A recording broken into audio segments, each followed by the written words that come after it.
Ja použijem slova klasika.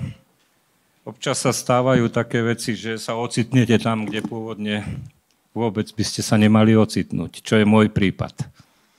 Vzhľadom na to, že som členom správnej rady aj jedného, aj druhého občianskeho združenia a predsedovia týchto občianskych združení majú iné povinnosti.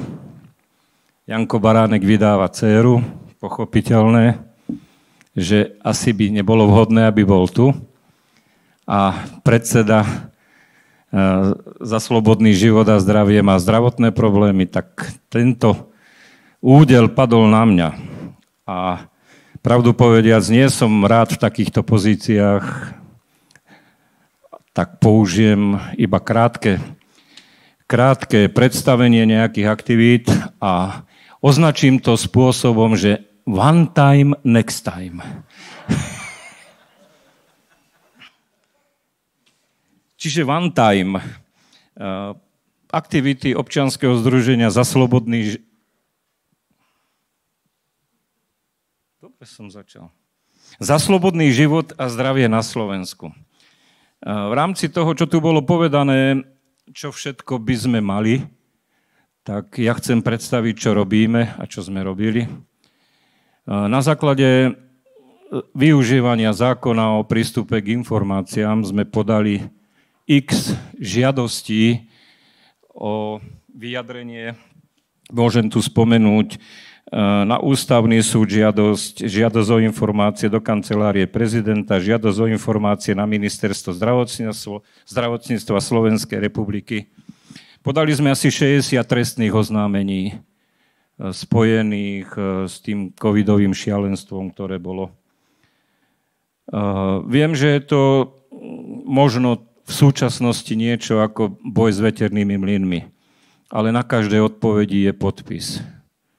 A je tam aj zodpovedný, ktorý tú odpoveď podal.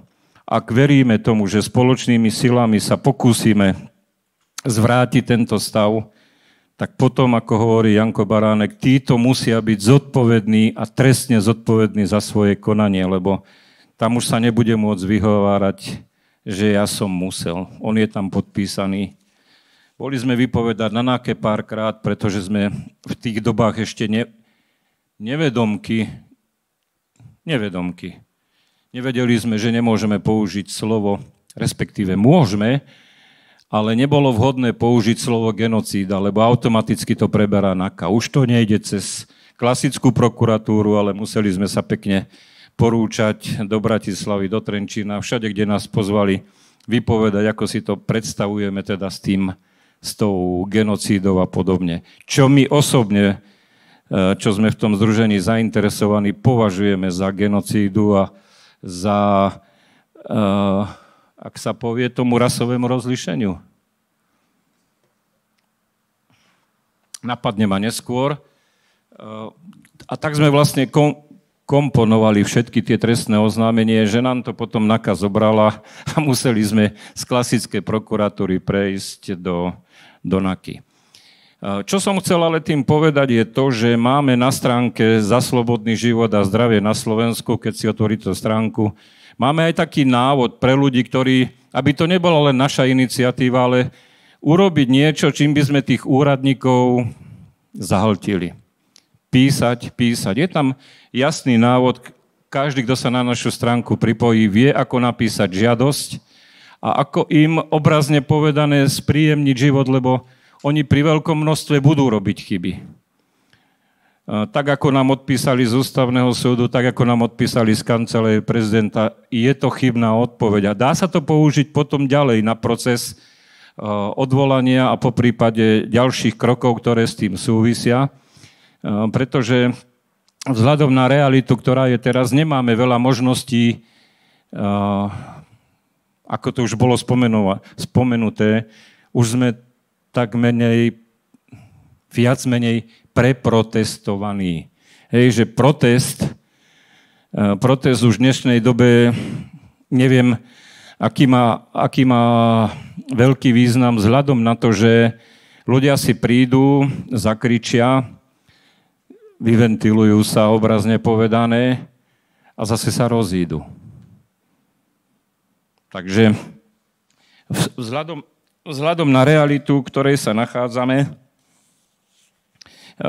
sme teda aktívni práve v tejto forme otravovania štátnych inštitúcií formou tých žiadostí, na základe ktorých by sme mohli dosiahnuť aký taký tlak aj v praxi, nie len teoreticky, ale tí úradníci budú musieť odpovedať na tie žiadosti. Zo zákona je to, myslím, do 8 dní, kedy sú povinní odpovedať. A vlastne takýmto spôsobom vyvíjať aktívny tlak aj v prípade, že iné možnosti nám moc nezostávajú. A teraz ten next time, to bol one time toto. Prevtelím sa zase do pozície nádej a sloboda. Mnohí z vás vedia, že sme organizovali ten protest v Košiciach, takto pred týždňom. Bola to naša, aj za podpory bratov Matinkovcov, naša prvotná akcia. Momentálne si tak v rámci občianskeho združenia vyhodnocujeme efekt, alebo ako by som nazval, aký význam to všetko malo. A z toho hľadiska tiež máme nejaké pripravené veci, ktoré ale by mal prezentovať predovšetkým doktor Baránek. Je to jeho hlavná aktivita. Ja sa tu dotknem témy CO2, ktorá vybehla akoby tak z nenazdajky. Celý čas sa tu rozprávalo o životnom prostredí, o vzťahu k metánu a zrazu je tu CO2.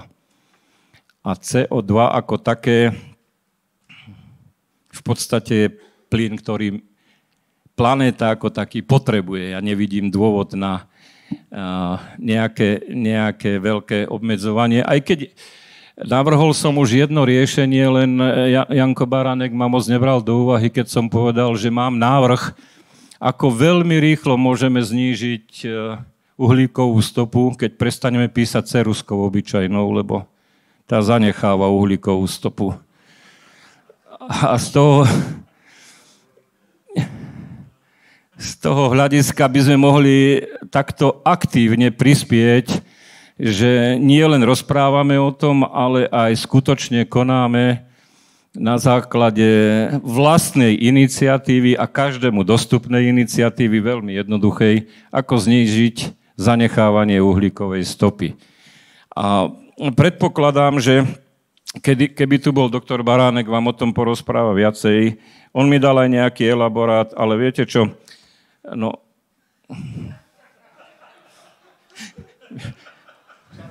To je ako... Toto mám ja vyriešené, ale tak, keby sa pôrodná baba vyjadrovala ku kozmonautike v mojom prípade. Hej. Čiže nie je to niečo, čím by som ja mohol v rámci tohto môjho príhovoru rozumne rozprávať. Je to téma pre odborníkov. Viete, že doktor Baránek je prírodovedec a toto bola jeho aj študijná, aj neskoršie tematika. Takže z tohoto hľadiska si nedovolím vôbec nejakým spôsobom vstupovať do toho, aj keď mi zdôveril niečo, ale ja si myslím, že mali by sme mať každý v sebe určitú hranicu, lebo už mám dnes pocit, že sa vyjadruje každý ku všetkému a to je potom strašný guláš, čo sa v spoločnosti nachádza. Takže z hľadiska toho môjho príhovoru, ktorý už zakončím asi s predstihom, nebudete sa hnevať, bratia, na mňa. Bratia v triku. Nie ste v triku, ale v saku. Takže bratia v saku. Z tohoto hľadiska by som to uzavrel asi tak. Ak budete mať niekto naozaj záujem a chuť pozrieť si stránku Za slobodný život a zdravie.sk, je tam návod k tým otravovaniam úradníkov a nech tam nesedia zadarmo, ale nech reagujú na vaše podnety. My to robíme aktívne aj s tými následkami, ktoré z toho vyplývajú. Čiže je to také zaujímavé v zmysle toho, že hráme sa kto z koho. Majú silnejšie tromfy momentálne, ale zase my sa tak ľahko nedáme.